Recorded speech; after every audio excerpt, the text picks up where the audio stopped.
Hi everyone, welcome to the feature demonstration of the infotainment unit on board the Honda Elevate. Now when you press the engine start stop button, it brings the unit alive and displays a beautiful silhouette of the Elevate on the display, followed by a short animation. Very fluid and very nicely done. And the mandatory disclaimer, press OK to go to the home screen. The infotainment unit gets a 10.25-inch display with a gloss finish. So be prepared to see a lot of fingerprints and smudges over time. Now this is the home screen of the display. Very simple, no nonsense home screen. We'll come to a CarPlay in a bit. So this is a home screen. You can have a 2-tile display like you see here, or press this option and bring a 3-tile display. Just press on this exit and it takes you back to the 2-tile display. The rightmost tile can be customized to display various information. For example, if you press on calendar, it will display the calendar on the screen, or the compass, or any picture that is uploaded through the USB drive, or the assistant side view monitor, or the assistant rear view monitor, or the Honda logo, or the device list, or the USB connect device, or the display settings, or the sound settings, or the standard analog clock. So coming back to the home screen, very simple, displays a calendar, the date, day followed by the time. You can also have various options for displaying the date and time, which we'll cover in a bit.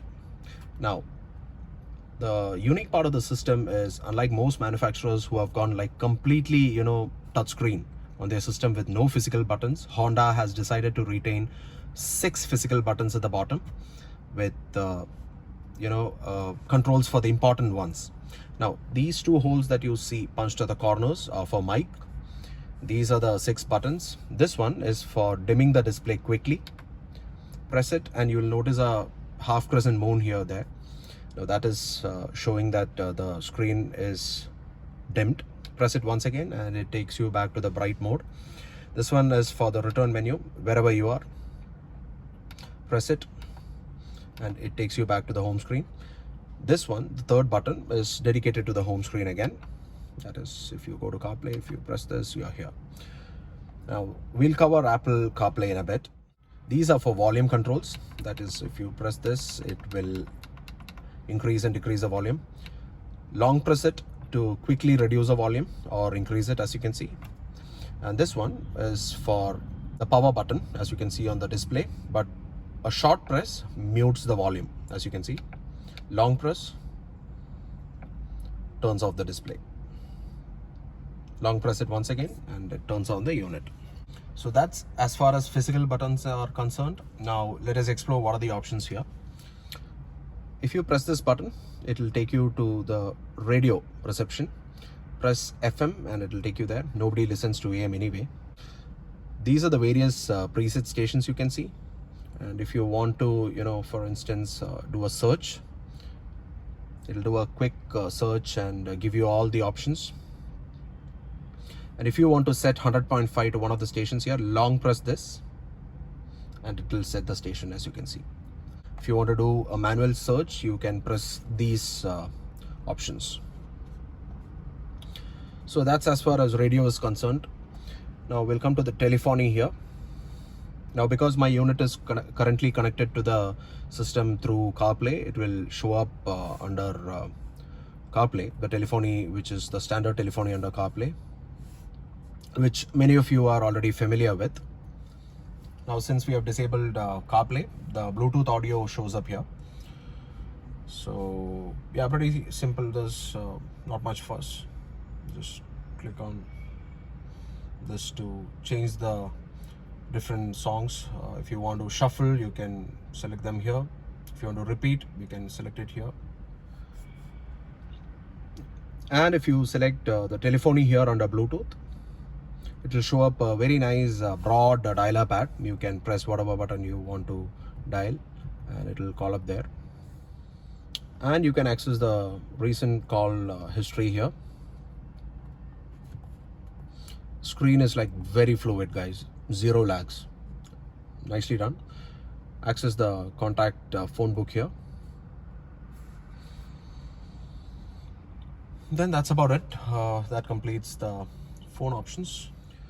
Then you have the Apple CarPlay, which can be connected through wired or wireless. The Elevate supports both wired and wireless CarPlay and Android Auto connectivity. Press this option and it brings up the standard CarPlay display home screen, and whatever applications you have installed, Waze, Brave, Maps, everything will show up here. And the good thing is the CarPlay fills up the complete screen rather than only a short display, so that's really good.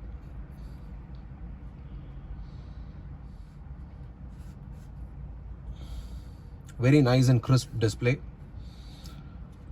I'll come to the resolution in a bit. So that's as far as CarPlay goes. And goes without saying, if you need to access standard voice commands, long press the voice control button on the steering wheel and it will help you access the various commands. So that's something that I frequently use, like guide me to a certain place or call XYZ. Then we have music. Again, my system is connected through CarPlay, so it'll bring up the Amazon Music option under CarPlay here. Then we have the settings option. You have various settings that can be changed. Let's go one by one. First one is, of course, the device list under Bluetooth. So if you want to connect a new device, just press this and look for Honda HFT under the Bluetooth devices options in your phone, and it will show up there. And once you pair it, it will show up right here. And once your device is connected, it will give you these options. If yours is an Android device, your Android Auto will come up here. Then you have the USB connect option. That is, if you connect any device through USB, it'll show up right here. And please note that the infotainment unit does not accept pen drives formatted through NTFS. It's only exFAT or FAT32. Then you have RDS regional. RDS is basically radio data system. That is all that short information like your artist name, your album covers, etc., which they transmit through radio will be displayed here. It's best to leave this option enabled. Then you have the various sound settings. Your standard fader balance settings and the bass and treble settings can be set here. Either slide this or use the reduce or increase option. And you have 6 standard equalizer settings: flat, classic, jazz, pop, rock and beat. You can also customize it through an app on the phone.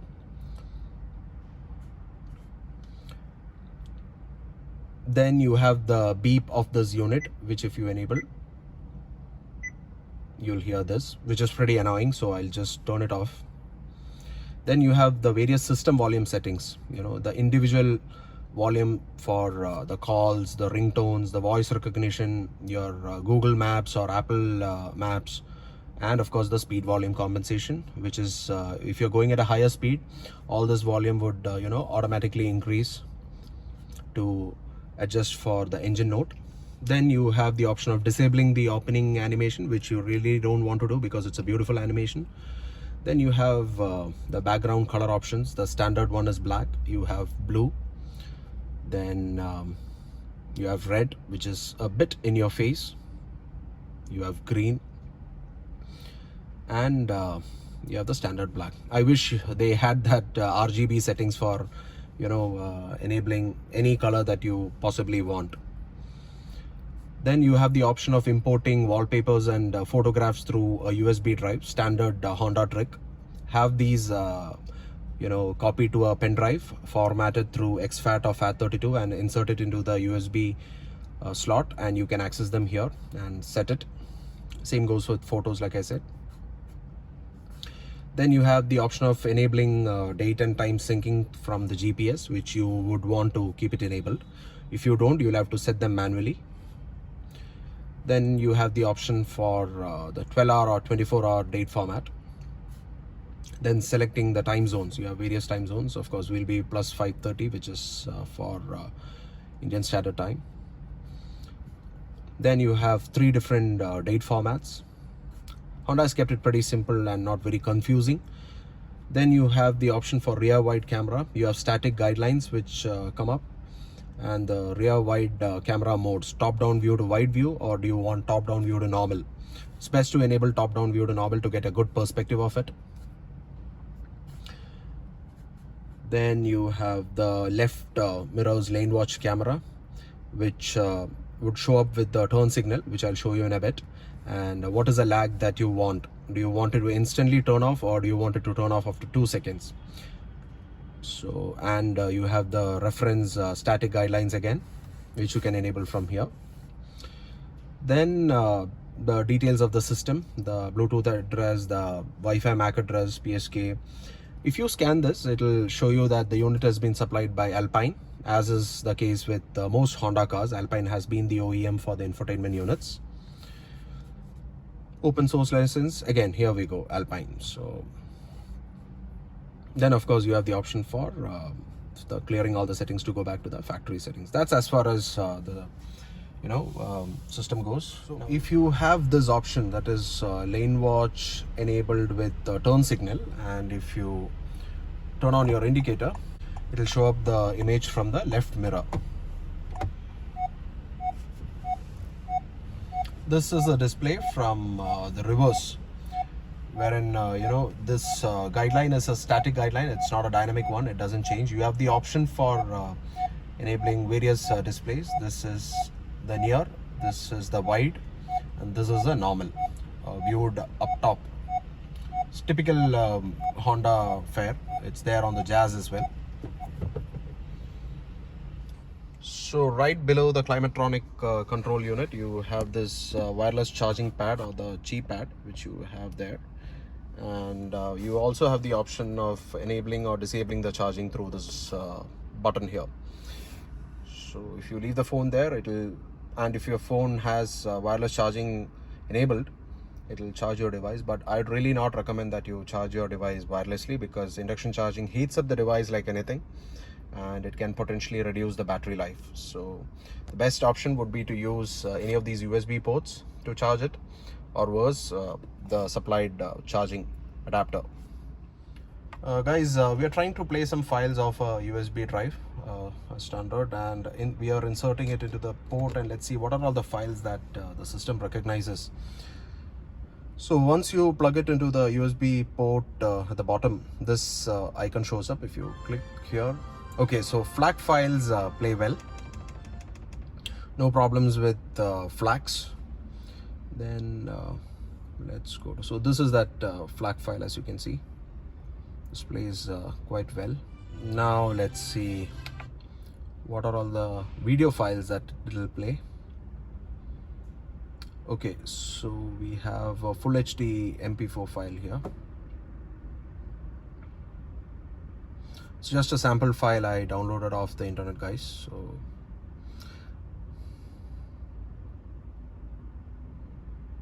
but I can't seem to find the progress bar here to move it, so that may be a slight annoyance, but it plays an MP4 file well. Now let's see the WMV, Windows Media file. That it says is not supported, and neither can I see the MKV file or M2TS file. So it looks like only MP4 files are supported. So yeah, that's just for info, guys. So lovely unit all in all, very simple to navigate and understand all the various options that are available, and a beautiful crisp display with a resolution of 1920 by 720, as you can see here, which is the same as the one that is there on the Kia Seltos facelift. So no complaints with respect to the sound quality. Audiophiles are bound to be pleasantly surprised by the kind of sound stage and the overall sound quality of the system. You get a tweeter and a mid-bass unit on all the 4 doors, but no subwoofer or a central speaker or a dedicated amplifier. This is not a branded system by Honda, unlike the Bose unit on the Seltos or the JBL on the Harrier. This is not a branded unit, and yet it delivers exceptionally well. So kudos to Honda for that. So yeah, in case you get a chance to check out the system at a Honda showroom, please do it. You'll be pleasantly surprised. Thank you so much, guys. I hope you like this feature demonstration. I would like to thank Intel Honda Palakkad for giving me this opportunity to review the system on the Honda Elevate. We'll see you on another clip on another system. Thank you so much.